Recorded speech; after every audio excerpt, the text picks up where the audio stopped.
Everyone, good morning, welcome back to another new blog, another new day. চলো শুরু করা যাক আর একটা নতুন ব্লগ।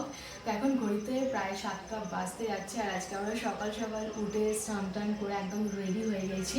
আজকে আমরা যাব কৃষ্ণ কালী মায়ের মন্দিরে। দিদি ফেসবুকে দেখেছিল, তো দিদির যেতে খুব ইচ্ছা করছিল। এইবারই প্ল্যান করেছিলাম কি আমরা যাব, তাই আজকে যাচ্ছি। জায়গাটা এক্স্যাক্ট বুঝতে পারিনি যে কোন জায়গাতে, তো লোকজনকে জিজ্ঞাসা করে করে যেতে হবে। কানলা রোডের ওইদিকে, এইটুকু তো কনফার্ম। এক্স্যাক্ট কোন জায়গাতে সেটা বুঝতে পারিনি। ইউটিউবে অনেকবার সার্চ করেছি যে কোন জায়গাতে লোকেশনটা ভালোভাবে যদি পাই তার জন্য, বাট পাইনি। এনিওয়েজ, তো আমাদের বেরোনোর কথা ছিল 6:30-তে। আধ ঘন্টা অলরেডি লেট হয়ে গেছে, তাই একটু তাড়াহুড়ো করে কথা বলছি। তো চলো তোমাদের সাথে সব কিছু আজকের ব্লগে শেয়ার করব, চেষ্টা করব যে ঠিকানাটা ডিটেলসে দেওয়ার। চলো আজকের ব্লগটা স্কিপ না করে দেখতে থাকো। আই হোপ কি ব্লগটা দেখতে তোমাদের খুব খুব ভালো লাগবে। দেখো সকালের সূর্যটা কি দারুণ লাগছে না ক্যামেরাতে। তো আমরা গোলাপবাগ দিয়ে আসলাম, এখন ফ্লাইওভারের উপর দিয়ে যাবো। রাজ কলেজ মোড়। হ্যাঁ, রাজ কলেজ মোড় ক্রস করলাম। ডবল রাজ কলেজ মোড় আছে একটা। গোলাপবাগের রাস্তা ধরেছিলাম, গোলাপবাগ দিয়ে হয়ে ফ্লাইওভারের রাস্তা ধরলাম, ফ্লাইওভার দিয়ে গিয়ে কানলা রোডের রাস্তা ধরবো। কানলা রোড থেকে হাটগোবিন্দপুর যেতে তার মধ্যেই পড়ে কৃষ্ণ কালী মায়ের মন্দিরটা। এছাড়াও কিন্তু কানলা গেট দিয়ে গেলে আরও সোজা হবে, তবে আমরা প্রথমে একদমই বুঝতে পারিনি, পরে রিয়েলাইজ করলাম যে আচ্ছা কানলা গেট দিয়ে আসলে কিন্তু আমরা আরও তাড়াতাড়ি পৌঁছে যেতাম। সকাল সকাল বেরিয়েছিলাম, তেমন তো রোদের জোর ছিল না, বেশ ভালোই লাগছিল ঠান্ডায় ঠান্ডায় যেতে। একটা লং ড্রাইভ হয়ে গেল আমাদের তিনজনারই। কানলা রোডের পর আমরা নাদরা ক্রস করব, দেন মোস্ট প্রবাবলি নাওপাড়া ক্রস করব, আর তারপরেই একটা ফাঁকা মাঠের মধ্যে কালী মায়ের মন্দিরটা। ওই জায়গাটার এক্স্যাক্ট কি নাম আমার জানা নেই, কারণ কোন রকম কোনো নেম প্লেট দেখতে পাইনি। তবে হ্যাঁ, রাস্তাটা যতটা ভজঘট ভেবেছিলাম ততটা একদমই নয়। কানলা গেট থেকে হাটগোবিন্দপুরের দিকে যেতে ডান দিকেই পড়বে, একদম ফাঁকা মাঠের মধ্যে মন্দিরটা। আর তাছাড়াও অনেকেই ডালা বিক্রি করছে, তো সেই সব কিছু দেখেও তোমরা বুঝতে পারবে যে এখানেই মন্দির। আমরা পৌঁছে গেছি কৃষ্ণ কালী মায়ের মন্দিরের এখানে। দেখো কত ডালা বিক্রি হচ্ছে, ভিড়টা দেখেই আরো বুঝতে পারলাম। এখানে দেখো ডালা নেওয়ার ব্যবস্থা করা রয়েছে, স্টল করে করে প্রচুর দোকান রয়েছে, প্রচুর। এখনো অবধি মন্দিরটা তো দেখতে পাইনি, বাট দোকানপাটগুলো প্রচুর আছে। আজকে প্রচুর ভিড় আছে, দেখো কত লম্বা লাইন পড়েছে। আর মন্দিরটা এই দিকে। আজকে মঙ্গলবার বলে কি আরো লাইনটা পড়েছে, তো তাই হবে। তো এখন আমরা যাচ্ছি মন্দিরের কাছে, দেখছি যে মায়ের দর্শন পাওয়া যায় নাকি, কারণ এত লাইন দিয়ে পুজো দিতে গেলে অনেকটা দেরি হয়ে যাবে।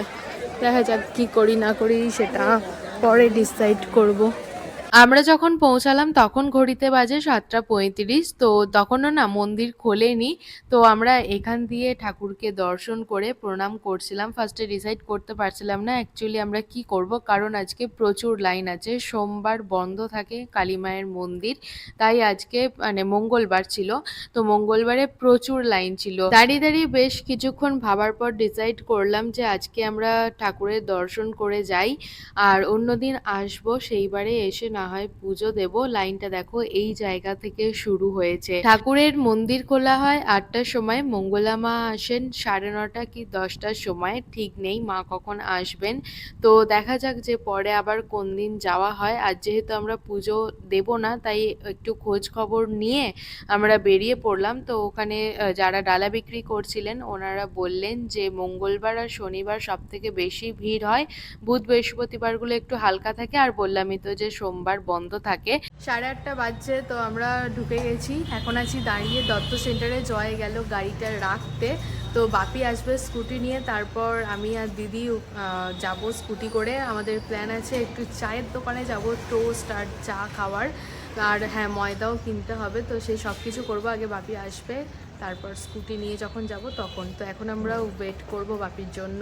One eternity later. তো আমরা এখন বেরিয়ে পড়েছি, আমি দাঁড়িয়ে আছি রাস্তার এক সাইডে, গাড়িটা নিয়ে দিদি সন্দেশ আনতে গেছে।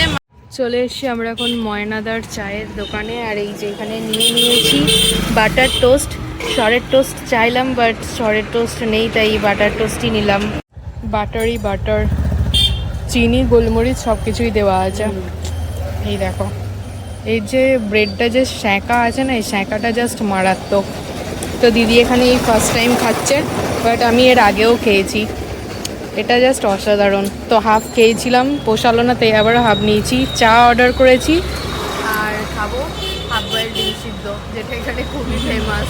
দেখো দেখো, আমাদের দুধ চা চলে এসছে, একদম গরম গরম দুধ চা কাঁচের গ্লাসে, অনেকটাই পরিমাণে দিয়েছে। অনেক দিন পর কাঁচের গ্লাসে চা খাবো। এরকমভাবে বাড়িতে ছাড়ানো যাবে না, বাড়িতে ডিম আমার একটুখানি ছেড়ে গেলে কি কষ্ট হয়। সবের ভাগ দিতে রাখিয়েছি ডিম। হাফ বয়েল ডিম চলে এসছে, জাস্ট দেখো, কাটলেই কুসুম গলে বেরোয়। হেভি না, পুরো বাটার বাটার। রিয়াকশন তোমার চশমার ভিতরে। আর হবে না। হেভি না, দুর্দান্ত। আমরা ফিরছি বাড়ি, রথতলা বাজারে গিয়েছিলাম একবার মটরশুঁটি আনতে। মটরশুঁটি কচুরি হবে আর চলে এবার বাড়ি যাবো। আজকে সকাল সকাল সব কাজকর্ম সারা হয়ে গেছে, তো এবার বাড়ি গিয়ে মনে হবে কিছুই কাজ নেই। হ্যাঁ, বিছানা গোছাতে হবে, এই একটাই কাজ আছে, আর কাজ নেই। কড়াইতে ভাজতে দিলাম নারকেল। তো আজকে আমাদের হয়েছে ঘুগনি, পুরো এক জামবাটি ঘুগনি রান্না করা হয়েছে, কারণ রাতের ডিনারটা একটু স্পেশাল, সেটা আমি তোমাদের সাথে রাতেই শেয়ার করব। তো ঘুগনিটা, এই যে নারকেলটা ভাজবো, ভেজে ঘুগনিটা দিয়ে একটু গরম করব, আর তারপরে দিয়ে দেবো ধনে পাতা। সকালের দিকে ধনে পাতা দিয়েছি, বাট এতটাই পরিমাণে বেশি আছে যে ধনে পাতাটা বোঝা যাচ্ছে না অত। তো এখন অনিদা এসছে রাহির সাথে দেখা করতে, তো অনিদাকে একটু ঘুগনি দেবো। এই দেখো, জয় আজকে দুটো গিফট পেয়েছে, একটা এরকম ব্রেসলেট টাইপের, এটা বেশ সুন্দর, আমিও হাতে পরে দেখলাম, বাট আমার হাতে অনেকটাই বড় হচ্ছে। আর এটার মধ্যে রয়েছে শিব ঠাকুরের একটা মূর্তি, কাঁচের, পুরোটাই কাঁচের, দেখো ভীষণ সুন্দর দেখতে, আমার তো বেশ ভালো লেগেছে। তো ভাবছি এটা উপরের আলমারিতে সাজিয়ে রাখবো নাকি নিচের আলমারিতে, দেখা যাক কোনটাতে বেশি ভালো লাগবে, সেখানেই সাজিয়ে রাখবো। তো ওরই এক ভাই বেড়াতে গেছিলো, সেই গিফট করেছে এই দুটো জিনিস। আজকে রাতে ডিনারে আছে কোয়ার্টার ব্রেড উইথ ঘুগনি। এটা তো আমার কাছে বেস্ট কম্বো। স্লাইস ব্রেডগুলোর থেকেও কোয়ার্টার ব্রেড দিয়ে ঘুগনি খেতে যেন বেশি ভালো লাগে। কয়েকদিন আগেই ট্রাই করলাম quarter bread with chicken stew, ওটাও জাস্ট ফাটাফাটি ছিল।